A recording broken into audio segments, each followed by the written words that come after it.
বড় মাসির বাড়িতে গিয়ে যখন পৌঁছলাম তখন বিকেল 5টা।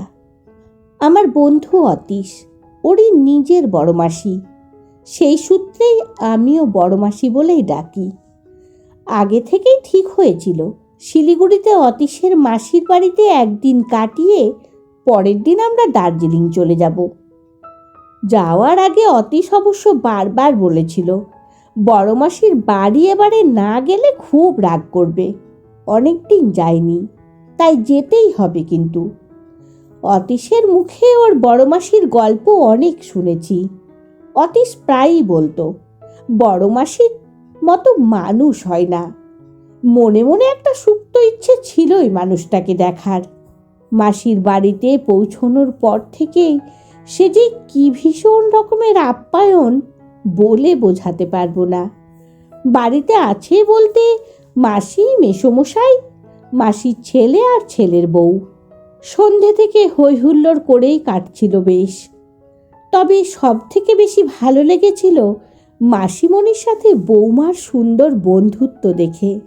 কে বলবে শাশুড়ি বৌমা যেন দুই বন্ধু।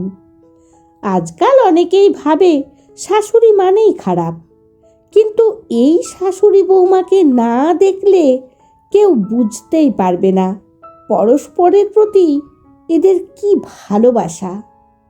সন্ধ্যার আড্ডায় বসে যে দৃশ্য প্রত্যক্ষ করছিলাম, আড্ডায় বসে মাসিমণি বৌমাকে আবদার করে বলল, রুষা, তুই এত ভালো গান করিস, তোর এই ভাইগুলোকে একটা গান শোনা অন্তত।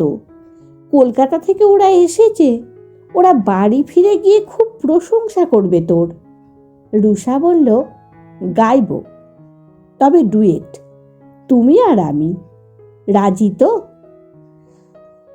আমার গান তো সবাই শুনেছে, তোর গান শুনবে বলেই তো বসেছে ওরা।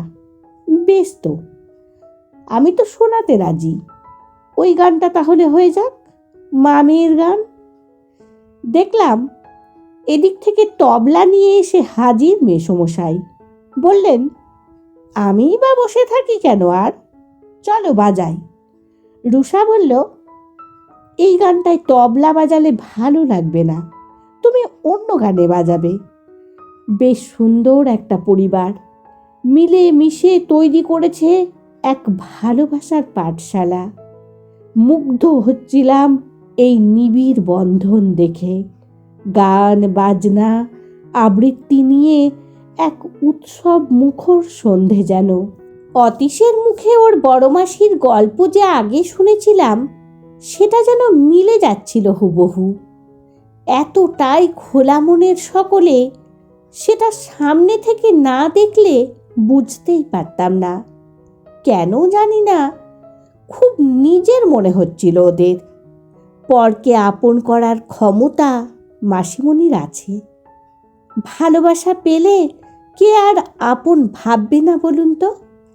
সত্যি এত আপন, আপনত্বের ছোঁয়া পেলাম সব কিছুতেই। রাতে ডিনার টেবিলে যখন বসলাম, খাওয়া দাওয়ার সে কি ভুরি ভোজ আয়োজন।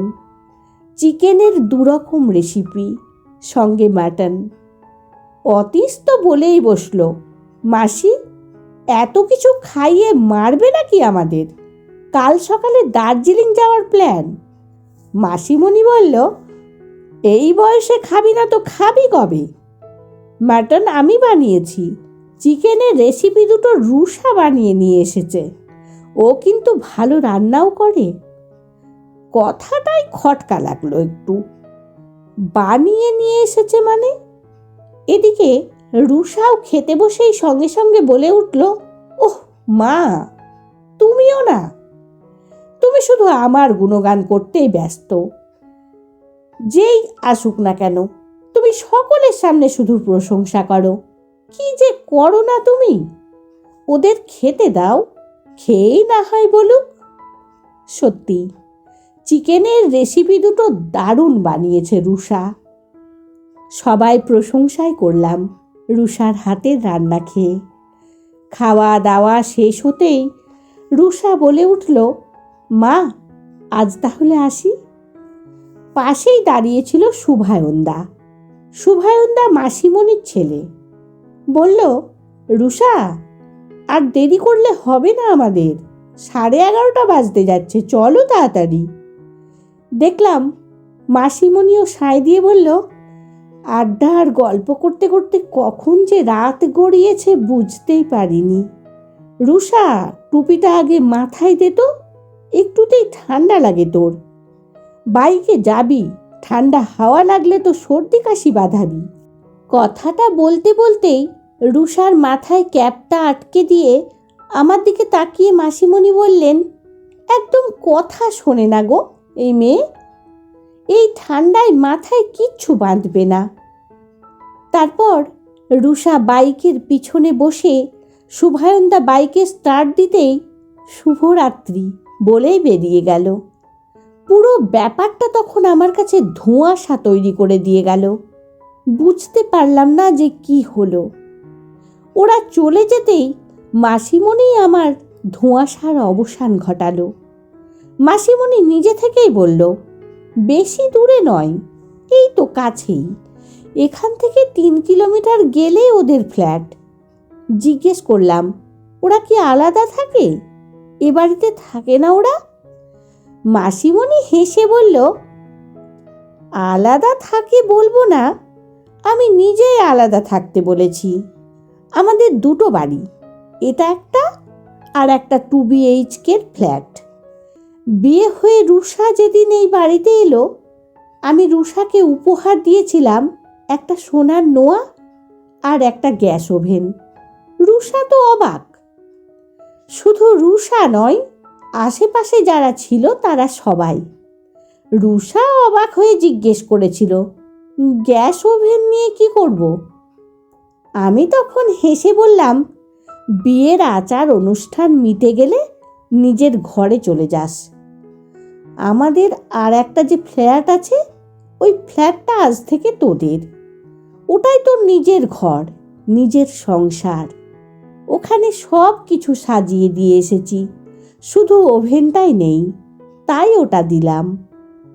আমার এমন কথায় রুষা আশ্চর্য হয়ে জিজ্ঞেস করেছিল, তাহলে আমরা আলাদা থাকবো, তোমাদের সাথে থাকবো না? বললাম, সাথেই তো থাকবো, একসাথেই তো আছি। আমার যেমন একটা নিজের সংসার আমার স্বামী ছেলেকে নিয়ে, তেমনি তোরও একটা নিজের সংসার হোক। বিকেলে বা সন্ধ্যের সময় ঘুরতে আসবি এই বাড়িতে, আড্ডা দেব, গান গাইব, কবিতা আবৃত্তি করব। তুই ভালো কিছু রান্না করলে এখানে নিয়ে আসবি, আমি ভালো কিছু করলে তোকে দিয়ে আসব। মাঝে মাঝে ডিনারে নিমন্ত্রণ করবি, আমি আর তোর বাবা তোর ওখানে গিয়ে কিছুটা সময় কাটাবো। দেখবি সম্পর্ক ভালো থাকবে, একটা টান থাকবে। কথাগুলো শুনতে মন্দ লাগছিল না। ভালো থাকতে গেলে ভালো ভাবনাটাও জরুরি। জিজ্ঞেস করলাম, এমন ডিসিশন নিলে কেন মাসিমণি? মাসিমণি হেসে বলল, তোমার মেসোমশাই আর আমরা দুজনেই এইভাবেই ভেবেছিলাম। সম্পর্ক দূর থেকেই বেশি সুন্দর, এতে প্রত্যাশা কম থাকে। রুষা এখনকার মেয়ে, ঘুম থেকে দেরি করে উঠতেই পারে। নিজের সংসার, তাই ও ভালো বুঝবে সব কিছু। ওর নিজের মতো করে ঘুমোবে, উঠবে, পুরোটাই নিজেরা বুঝে নেবে। ইচ্ছে হলে ঘুরতে যাবে, সিনেমা যাবে, তার সংসার তার মতো করেই চলবে। আমি এগুলো দেখতেও যাব না, বলতেও যাব না। আসলে জানো তো, সব মেয়েই বিয়ের পর নিজের একটা সংসার চায়, একদম নিজের। এবার হয় কি, যে সংসার শাশুড়ি এতদিন সামলে এলো, সেই সংসার কিন্তু কিছুতেই অন্যের হাতে ছাড়তে চায় না সে। তখন সমস্যাটা বাঁধে। এটা শাশুড়ির দোষ নয়। যে সিংহাসনে এতদিন বসে রাজত্ব করেছিল, এটা কেউই সহজে ছেড়ে দেয় না।